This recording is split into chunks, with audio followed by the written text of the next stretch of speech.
Hey guys, welcome to PM Pathshala. Guys, जैसे हम दिसंबर vision का कर रहे हैं, आज गाइस उसका हम सिक्योरिटी पार्ट करेंगे जो आपके GS3 का बहुत इंपॉर्टेंट पार्ट है।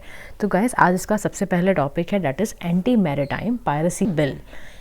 तो आप देखो, जो हॉर्न ऑफ अफ्रीका वाला रीजन है, इसमें याद रखना हॉर्न ऑफ अफ्रीका में 30% अटैक है पायरेसी के। पढ़ेंगे अभी पायरेसी क्या होता है। हॉर्न ऑफ अफ्रीकन कंट्रीज़ का नाम याद रखना गाइस, जिबूती, एरिथ्रिया, इथोपिया और सोमालिया। ठीक है। इसके अलावा स्ट्रेट ऑफ मलक्का में 19% अटैक दिया हुआ है, गल्फ ऑफ गुइनिया में 43% अटैक दिया हुआ है। Strait of Malacca is very important, why? Because is a main shipping channel between Indian and Pacific Ocean. ठीक है। अब देखो, समझते हैं ये बिल क्यों रहा न्यूज़ में।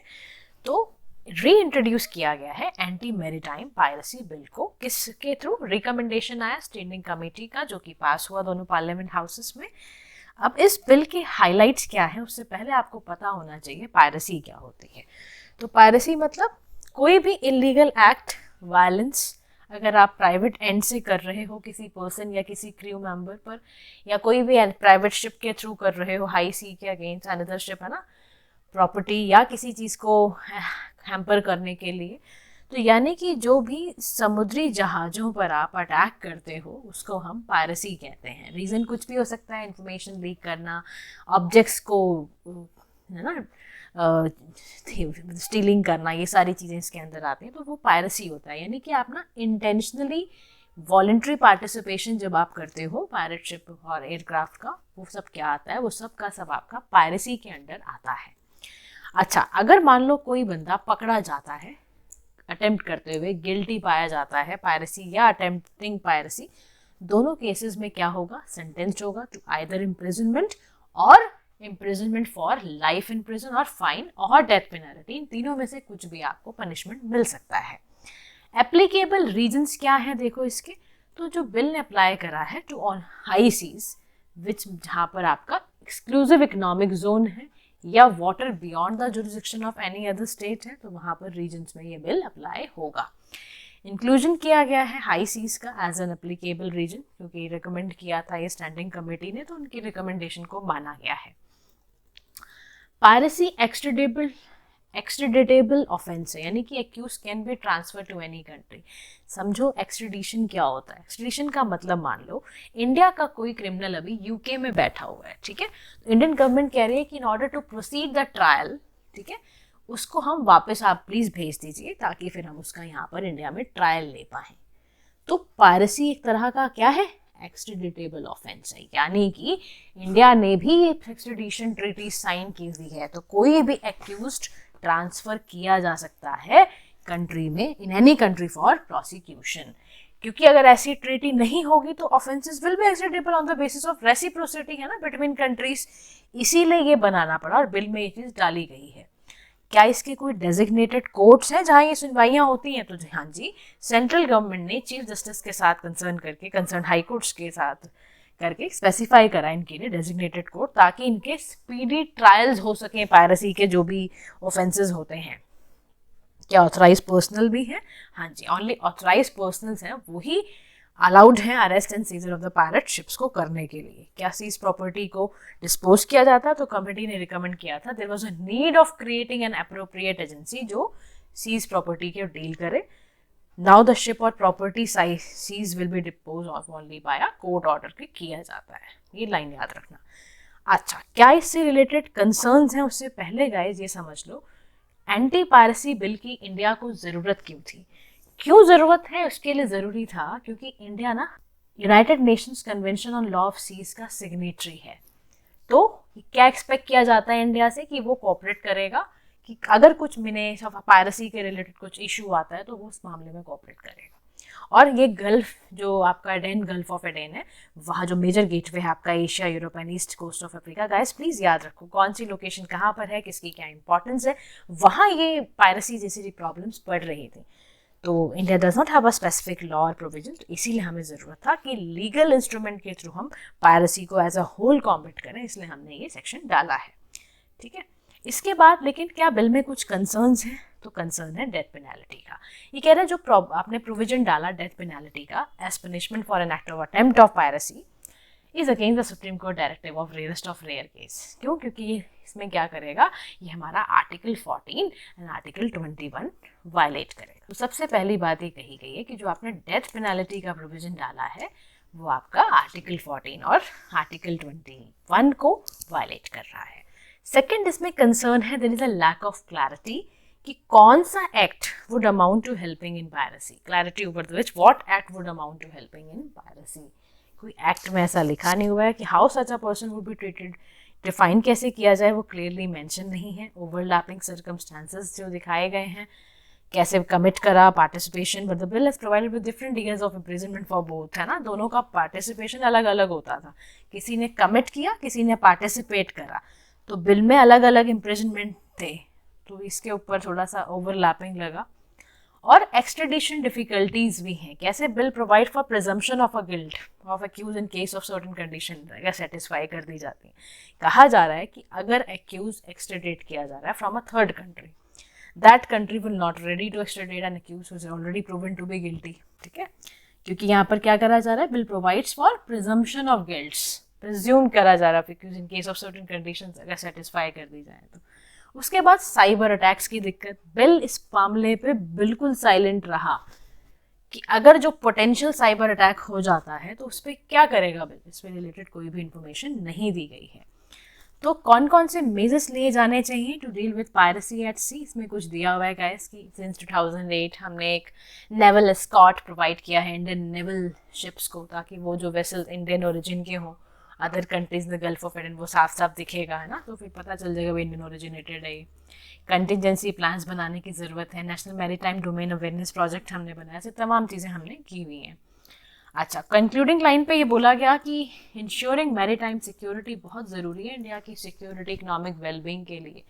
और उसके लिए क्या ज़रूरत है कि हमारा Indian Ocean region piracy free हो, तभी हमारा मैरीटाइम ट्रेड रीजन अच्छे से ग्रो कर पाएगा। इसीलिए इंडिया को तो अगर चाहता है ना रीजनल सुप्रीमेसी, तो सबसे पहले रीजनल सुप्रीमेसी के लिए इंडिया को piracy free Indian Ocean region करना पड़ेगा।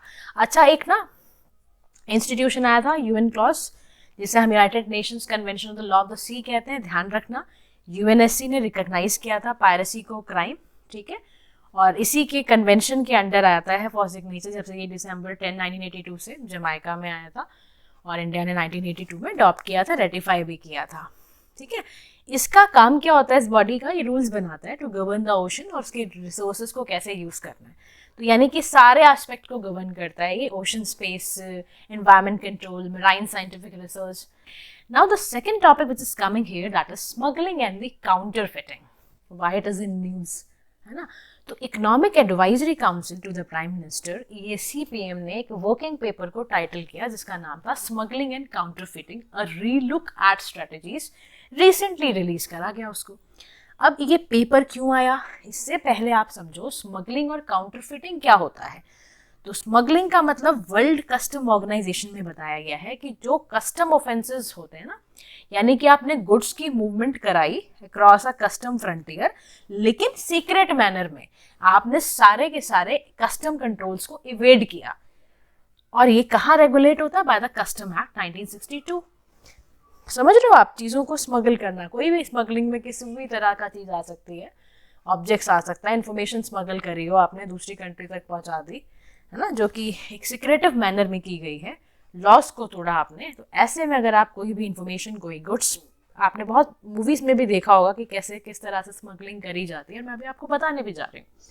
अच्छा, काउंटरफिटिंग भी सेक्शन 28 IPC में डिफाइन कर रखा है। बोला है कि काउंटरफिट पर्सन कौन होगा, who causes one thing to resemble another thing, यानी कि यहाँ पर क्या हो रहा है, आप कोई चीज़ नकली बना रहे हो, intending by means of that resemblance to practice deception, किसी को धोखा देने के लिए। इसलिए आपने सुना होगा एक वर्ड काउंटरफिटिंग करेंसी, उसको हम फेक करेंसी भी कहते हैं, है ना। तो अगर ऐसा आपने सोचा है, आपकी इंटेंशन यही थी कि हमें तो डिसीव करना है सामने वाले को, तो आप वैसी सेम चीज़ बना के रख देते हो, वो भी नकली, तो उसको हम कहते हैं काउंटरफिटिंग करना। ठीक है, आप देखो क्या क्या प्रोविजंस हैं, ये सारे प्रोविजंस हैं जो कि स्मगलिंग एंड काउंटरफिटिंग केसेस को देखते हैं, यानी कि wild life protection act, FEMA, foreign trade arms act, narcotics, ये सब किस किस प्रोडक्ट्स का स्मगल इंडिया में होता है, तो गोल्ड का, foreign currency, narcotic drugs, electronic items, diamonds, Indian currency,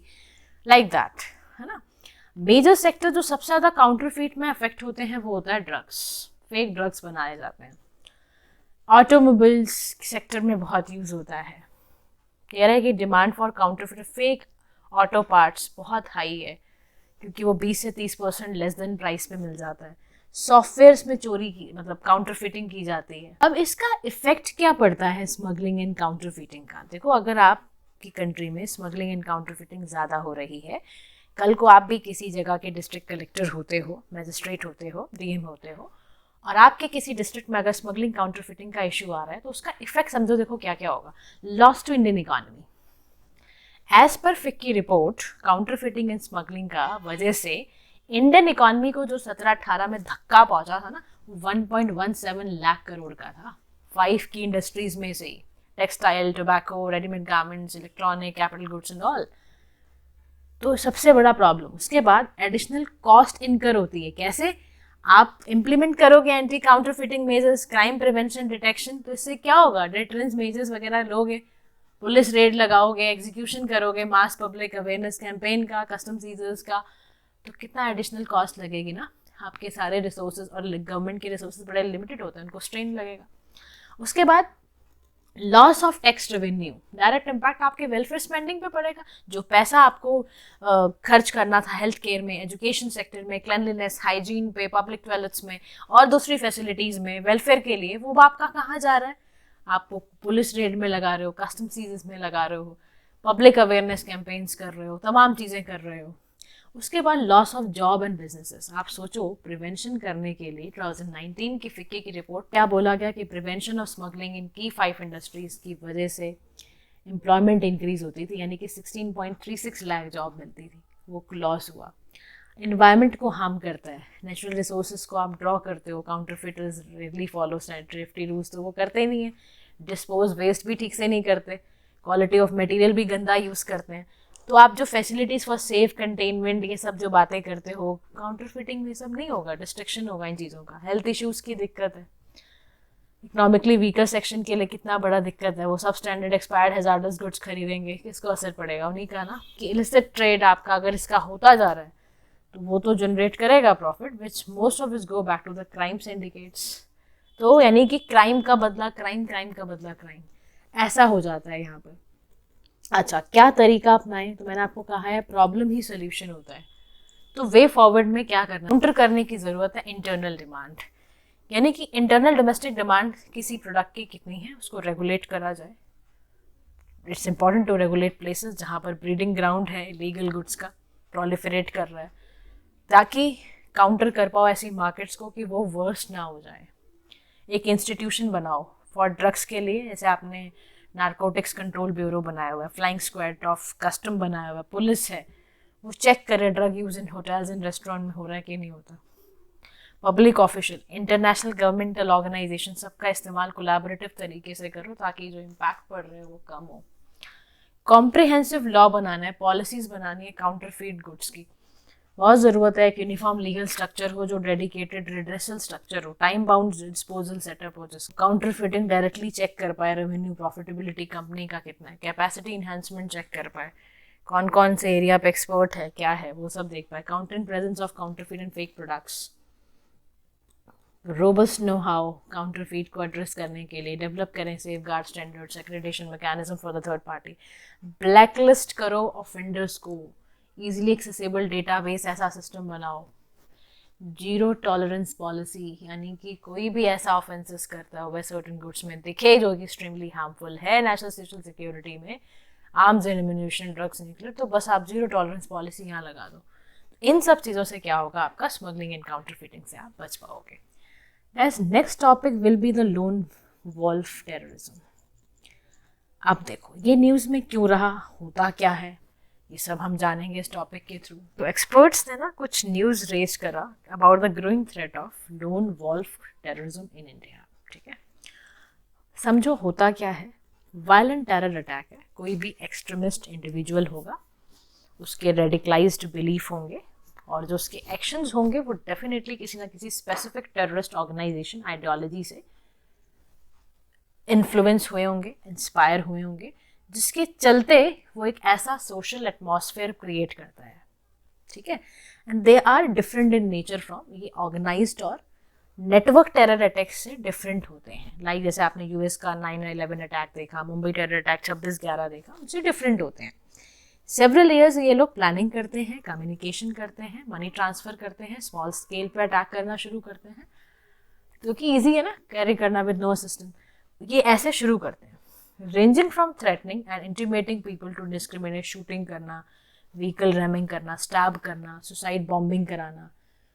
तो lone wolf terror attack have become a grave threat. ये क्या करते हैं? थ्रेटनिंग करते हैं, शूटिंग इंडिस्क्रिमिनेट तरीके से कर देते हैं, तोड़ा ताड़ी, सुसाइड बॉम्बिंग, ये सब करते हैं ये। अब इससे रिलेटेड और समझो, इंडिया में इतना लोन वॉल्फ अटैक क्यों हो रहा है? तो पहला कारण ऐसा बताया जाता है एक्सपर्ट्स के थ्रू, पॉसिबिलिटी ऑफ पाकिस्तान कि वो हमारे स्टेट स्पॉन्सर्ड टेररिज्म को यूज़ करता है हमारे लैंड पर। आईएस जो ग्रुप है वो इंडिया के democratic, secular and open social framework को अपना थ्रेट मानता है, क्योंकि उसको तो अपना कॉन्सेप्ट फैलाना ना, इस्लामिक कैलिफेट, उसकी वजह से ये कर रहा है। बहुत सारे कॉन्सेंट्रेशन पब्लिक एरियाज में offer a large number of potential targets, fast growing population, जिसकी वजह से मास मीडिया बढ़ रहा है, सोशल मीडिया बढ़ रहा है, open limitless avenues to restrained radical propaganda फैला जा रहा है। तो ये 4 इम्पॉर्टेंट कारण बताए गए जिसकी वजह से लोन वॉल्फ टेररिज्म जो है इंडिया में फैल रहा है। अच्छा, इससे रिलेटेड क्या हमारे पास कुछ और भी रोल है टेक्नोलॉजी का? कैसे रोल होता है टेररिज्म पे? ये बहुत अच्छा फेवरेट क्वेश्चन बन सकता है कि भाई टेक्नोलॉजी का रोल एम्पलीफाई करने में टेररिज्म को कैसे होता है। सोशल मीडिया, यानी कि एस्टिमेट करा गया है 2016 में कि सोशल मीडिया प्लेटफॉर्म की वजह से रेडिकलाइजेशन, यानी कि लोगों के माइंड पे जाके इतना इन्फ्लुएंस कर दो जो 90% होता है। 3D प्रिंटिंग से वजह से आप प्रिंट पार्ट ऑफ गन वो सब बनाना शुरू कर देते हो। ऑटोनॉमस व्हीकल्स, यानी कि turning vehicles into remote control weapons, drones की मदद से, एआई की मदद से साइबर अटैक्स करने आसान हो गए हैं, एक्सट्रीमिस्ट बिलीफ फैलाना आसान हो गया है। समझ रहे हो आप? तो ऐसा एटमॉस्फेयर ही क्रिएट हो गया है कि ये सारी चीज़ें हमारे साथ हो रही हैं। अब चैलेंजेस क्या हैं? अगर लोन वॉल्फ टेररिज्म हो रहा है तो उससे क्या क्या चैलेंजेस आते हैं? सबसे पहली बात, अनप्रिडिक्टेबिलिटी। काउंटर टेररिज्म एजेंसीज को पता ही नहीं होगा कैसे इस चैलेंज को टैकल करें। अनप्रिडिक्टेबल नेचर का ना, कब कहाँ कैसे क्या हो जाए कुछ पता नहीं। सुसाइड बॉम्बिंग कहाँ की, मैंने आपको कहा ना, छोटे छोटे एरिया में करते हैं ये। इंटरनेट का इस्तेमाल करके करते हैं, रेडिकलाइजेशन करते हैं, बहुत फैलाते हैं, क्रिटिकल सोच रोल प्ले करते हैं, मोस्टली आपका ऑनलाइन होता है। इंटरनेट प्रोवाइड लोन वॉल्स, आप इंटरनेट पे क्या क्या कर दो, आपको पता है ना, पूरी छूट दी हुई है आपको, तो ये कुछ भी कम्युनिकेट कर दिया आपने, easy to carry out. Logistically ये बहुत सिंपल अटैक है। कॉपी कैट बिहेवियर ही तो बनाना है, because becomes role model for other alienated youngsters को लिए बैंड वैगन अटैक तरह काम करते हैं। Now understand what do mean by bandwagon attack.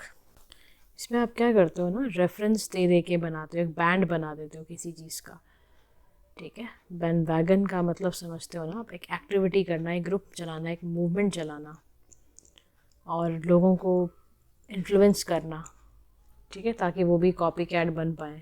Copy cat behaviour का भी मतलब ध्यान रखना, ऐसा ना जैसे मान लो किसी मास मीडिया या टेलीविज़न ड्रामा में आपने कोई इंसिडेंट देखा तो आप डिबेट हो सकते हो ना, आपका मन करेगा मैं भी एक बार ऐसा करके देखूं। तो साइकोलॉजिकल टर्म होता है ये, इसका कॉपी कैट इफेक्ट भी होता है। तो इसमें क्या होता है कि आप वायलेंट मर्डर्स वगैरह आपने बहुत देख लिए, तो फिर आपका मन किया मैं भी एक बार ऐसा करके देखूं, तो उसको कहते हैं कॉपी कैट बिहेवियर। तो ये सब बहुत अच्छे से ये कर लेता है ये इसमें लोन वॉल्फ अटैक्स में। उससे रिलेटेड क्या कुछ मेजर्स लिए हैं तो गवर्नमेंट ने देखो उसके लिए अनलॉफुल एक्टिविटीज़ प्रिवेंशन एक्ट बनाया हुआ है ताकि टेररिस्ट एक्टिविटीज़ को ध्यान में रखा जाए। एनआईए ने यानी कि नेशनल इन्वेस्टिगेशन एजेंसी भी इस पर काम कर रही है, नेटग्रिड भी काम कर रही है, कटिंग एज टेक्नोलॉजी ताकि ऐसे ना होए। और difficulties in obtaining weapons, sophisticated weapons ताकि ऑर्डनरी सिटीजन्स तक ना पहुँचें, ये भी ज़रूरत है। कुछ पॉलिसीज़ हैं, इंडिया डॉक्ट्रिन बना रहा है, robust national counter terrorism doctrine, ताकि इस तरह की चीज़ें ख़त्म हो। और स्ट्रॉन्ग टेक्निकल इंटेलिजेंस बनाने की ज़रूरत तो है ही, मीजर्स तो रिक्वायर है ना उसको देने के लिए। India should undertake regular revision and tightening of laws बहुत करने की ज़रूरत है, reduce time for processing information request, और coalition of willing to improve intelligence sharing mechanism, और कम्युनिटी इंगेजमेंट बढ़ाने की ज़रूरत है ताकि लोग डी रेडिकलाइज हो पाएँ, काउंटर रेडिकलाइजेशन एफर्ट्स करने की ज़रूरत है। इवन पता है हेल्पलाइन ऐसी क्रिएट करनी चाहिए, प्रोफेशनल काउंसलर साइकोलॉजिस्ट बैठें ताकि इस प्रोसेस को रिवर्स भी देखा जा सके ना, और ये कैसे पॉसिबल है, एनजीओज़ के एफर्ट से पॉसिबल है। तो ऐसे करके आप इस चीज़ को इन्वॉल्व टेररिज्म को रोक सकते हो। अच्छा, न्यूज़ इन शॉर्ट ना गाया, जो इम्पोर्टेंट वाली है वो हम अभी कर लेते हैं। देखो, अग्नि 5 जो है स्ट्रैटेजिक फोर्सेस कमांड, ये एक टेस्ट हुआ, ठीक है, from APJ Abdul Kalam island of the coast of Orissa. Strategic forces command ना गाइस ट्राई सर्विसेज फॉर्मेशन है जो कि एडमिनिस्टर करती है और मैनेज करती है सारे स्ट्रैटेजिक एसेट्स को।